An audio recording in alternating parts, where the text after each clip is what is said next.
Assalamualaikum warahmatullahi wabarakatuh. Selamat pagi anak-anak. Halo. Semoga kalian baik-baik saja ya hari ini ya. Sehat selalu kan? Pastinya sehat kan? Oke. Pagi hari ini anak-anak kita akan melanjutkan materi pembelajaran pendidikan agama Islam kita ya. Untuk hari ini itu PAI untuk kelas 5, baik 5A maupun 5B. Nah, anak-anak, sebelum kita melanjutkan ya ke materinya, sekarang ini pertemuan ketiga ya. Ya, pertemuan ketiga. Kita terlebih dulu berdoa dulu ya. Oke, berdoa dimulai. Bismillahirrahmanirrahim. Alhamdulillahi rabbil alamin. Ar-Rahmanir-Rahim. Maliki yaumiddin. Iyyaka na'budu wa iyyaka nasta'in. Ihdinas siratal mustaqim. صراط الذين أنعمت عليهم غير المغضوب عليهم ولا الضالين آمين بسم الله الرحمن الرحيم ربي زدني علما وارزقني فهما آمين يا رب Alamin. Shadaqallahul azim. Baik anak-anak, doa selesai. Kita lanjutkan pembelajaran kita tentang surat apa kemarin, masih ingat nggak kira-kira untuk pelajaran kelas 5? Ya, kita buka langsung slide-nya ya. Bismillahirrahmanirrahim. Surat Atin. Betul. Mari belajar Al-Quran surat Atin. Nah, untuk pertemuan pertama, ya, masih ingat nggak kira-kira? Kita sudah belajar bersama tentang pengenalan awal surat Atin. Kemudian kita juga sudah belajar bersama yaitu membaca surat Atin secara benar. Nah, di pertemuan kedua kemarin kalian juga sudah menulis surat Atin dan artinya secara benar juga. Untuk Nah, ini kemarin juga tips-tipsnya menghafal surat Atin sudah Pak Zaki jelaskan di video terdahulu ya, yang kemarin. Kalau kalian masih belum lancar menghafalnya, silakan ditonton lagi videonya dan hafalannya diulang-ulang ya sampai hafal. Kemudian hari ini kita akan belajar tentang isi kandungan surat Atin dalam setiap ayat. Oke, perhatikan pada slide ini. Pak Zaki akan membahasnya secara singkat saja ya, tidak panjang lebar. Ayat yang pertama, ya. Sini diterangkan ada dua buah. Yang pertama buah tin, kemudian ada buah zaitun juga. Perhatikan. Ayat pertama, buah tin adalah buah yang enak, lembut dan mudah dicerna. Kalian perhatikan. Buah ini bisa menjadi obat dan sangat bermanfaat bagi manusia. Begitu juga buah zaitun. Buah zaitun juga mempunyai banyak manfaat. Buah zaitun adalah buah yang memiliki keistimewaan karena kandungan minyaknya yang melimpah. Nah, kalian pasti pernah dengar minyak zaitun. Banyak kok ya yang dijual-jual itu, sehingga dapat digunakan sebagai bahan untuk membuat minyak yang biasanya disebut minyak zaitun. Nah, ini gambarnya anak-anak. Ini buah tinnya, yang ini buah zaitunnya. Kalian perhatikan ya.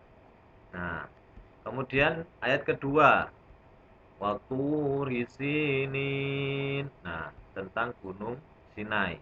Nih perhatikan, ini gambarnya gunung Sinainya.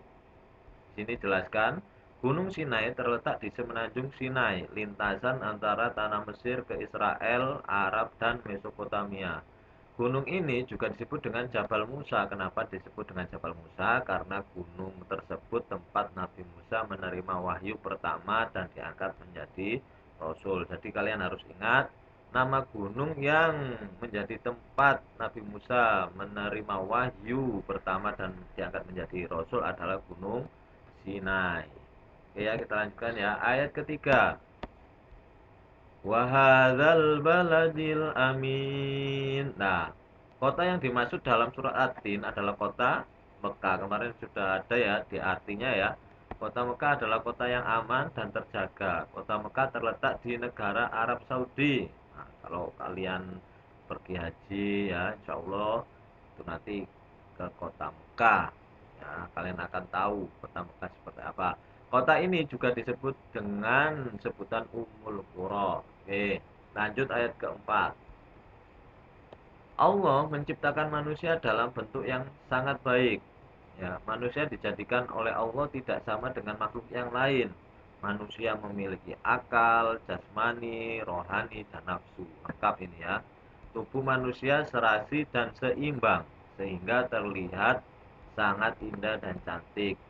Manusia juga dibekali akal pikiran yang berfungsi untuk berpikir agar dapat membedakan mana yang baik dan mana yang buruk. Berbeda dengan hewan. Nih, perhatikan. Hewan hanya mempunyai jasmani dan nafsu, ya toh? Hanya punya jasmani dan nafsunya saja. Oleh karena itu, manusia harus bisa menjaga dirinya dengan baik agar supaya menjadi mulia. Nah, apabila manusia lebih mengutamakan nafsunya, maka ia turun derajatnya. Maka ia sama seperti hewan. Lihat sini tuh kan. Oke, kita lanjut. Ayat kelima. Allah mengingatkan manusia, sekalipun mereka sempurna, kan tadi sudah dijelaskan kalau manusia itu ciptaan yang paling baik. Tetapi dapat turun derajatnya menjadi hina jika sikap dan perilakunya selalu buruk. Ingat-ingat anak-anak ya, meskipun manusia itu adalah ciptaan sebaik-baik ciptaan, kalau perilakunya tidak baik, maka turun derajatnya. Ya, ingat-ingat tidak beriman dan tidak mau beramal soleh. Oleh karena itu manusia yang tidak beriman dan tidak mau beramal soleh, tidak mau berbuat baik, akan turun derajatnya menjadi manusia yang hina. Nauzubillah min dzalik. Oke, di sini ada contoh kelebihan manusia dari makhluk yang lain. Coba perhatikan ada dua kolom, sikap dan perilaku, kemudian penjelasan ya. Bertutur kata, ya manusia itu bagaimana sih cara bertutur katanya? Bertutur kata lembut, santun kepada orang tua, guru, teman, dan tetangga. Kemudian cara pakaian harus bagaimana? Menggunakan pakaian yang menutup aurat dan sopan. Makan minumnya gimana Pak Zaki? Mengkonsumsi makanan dan minuman yang halal. Ingat ya, halal dulu. Dan bergizi. Kemudian bergaul sesama teman, bagaimana cara kita berinteraksi dengan teman kita, berkumpul dan bersilaturahim kepada sesama teman dan tidak menyakiti. Tuhan sudah diajarkan lengkap. Kalau kita punya teman ya nggak boleh kita menyakiti teman kita, tapi kita harus menyayanginya. Kemudian menggunakan anggota tubuh sesuai dengan fungsinya ya, untuk menjalankan segala perintah Allah. Jadi kalau kita punya anggota tubuh ini, kita gunakan secara baik sesuai tuntunan Allah Subhanahu wa taala dan Rasulnya. Oke, kita lanjutkan ayat ke-6 ya. Coba perhatikan, orang yang beriman dan beramal soleh maka akan mendapatkan keselamatan dunia dan akhirat serta mendapatkan derajat yang tinggi di sisi Allah. Jadi mereka akan mendapatkan keselamatan dunia akhirat, kemudian yang kedua akan mendapatkan derajat yang tinggi. Nah, di bawah ini adalah contoh anak yang beriman dan beramal soleh. Nah, ini perhatikan gambarnya ya. Satu, beribadah kepada Allah. Beriman kan? Dengan cara beribadah kepada Allah. Kemudian beramal soleh dengan cara, ini ada contohnya, bersedekah, menolong dengan ikhlas tanpa mengharapkan balasan. Kemudian ayat ketujuh, perhatikan yang bawah. Pada hari kiamat nanti akan ada hari pembalasan terhadap perbuatan manusia yang baik dan buruk. Manusia seharusnya tidak meragukan adanya hari pembalasan. Jadi semua apa yang kita perbuat anak-anak itu semuanya ada balasannya, baik hal yang terkecil maupun dari hal yang terbesar. Ya, setiap amalan kita itu ada balasannya, makanya kita harus berhati-hati. Kita harus selalu memilih amalan yang soleh, ya, karena hari pembalasan memang benar adanya, tidak diragukan, itu memang ada. Pertanyaan Allah itu mengingatkan kepada kita adanya hari kiamat agar manusia tidak lupa dan lalai. Karena manusia itu banyak yang lalai, enak hidup di dunia, ya dikatakan bahwasanya dunia ini penuh perhiasan dan lain sebagainya, makanya banyak manusia yang lupa, lalai kalau besok itu ada hari pembalasan ya, padahal eh, besok ada hari pembalasan, tapi sekarang mereka berenak-enak, tidak memikirkan ke depannya bagaimana, sehingga tidak sampai terjerumus dalam dosa dan kehinaan. Kalau kita tidak lupa, tidak lalai, maka kita tidak akan terjerumus dalam dosa dan kehinaan. Kemudian ayat ke-8 yang terakhir. Allah adalah hakim yang paling adil karena Allah Maha mengetahui segala urusan. Alaihissallahu biahkamil hakimin. Allah adalah hakim yang paling adil, tak ada hakim-hakim yang lainnya, ya. Yang paling adil hanya Allah Subhanahu wa taala. Ya, tidak ada perbuatan sekecil apapun yang dapat lepas dari peradilan Allah. Meskipun perbuatannya kecil, sekecil apapun itu akan diadili oleh Allah besok pada hari pembalasan ya, anak-anak. Nah, sudah lengkap dari ayat 1 sampai 8 sudah dijelaskan oleh Pak Zaki. Kalau kalian masih kurang paham silakan videonya diulang-ulangi. Oke. Kemudian untuk tugas hari ini anak-anak, yang pertama kemarin pertemuan pertama apa tugasnya? Membaca surat Atin secara baik dan benar. Kemudian yang kedua adalah menulis surat Atin secara baik dan benar. Nah, tugas ketiga adalah silakan kalian membuat kesimpulan dari 8 ayat ini seperti yang tadi dijelaskan Pak Zaki. Ya. Jadi ayat pertama kesimpulannya apa, ayat kedua kesimpulannya apa, ayat ketiga kesimpulannya apa, sampai ayat ke-8. Kalau kalian tidak tahu silakan dilihat videonya, diambil intisarinya ya. Intisari itu kesimpulannya, ayat pertama tadi kandungannya isinya apa, ayat kedua apa, sampai ayat ke-8. Gampang kan tugasnya ya.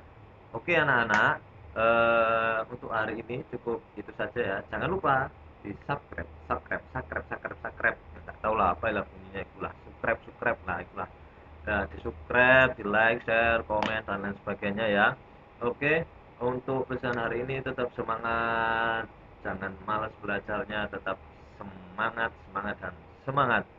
Yang kedua adalah tetap jaga kesehatan ya, usahakan selalu tersenyum agar imun tubuh kita selalu meningkat.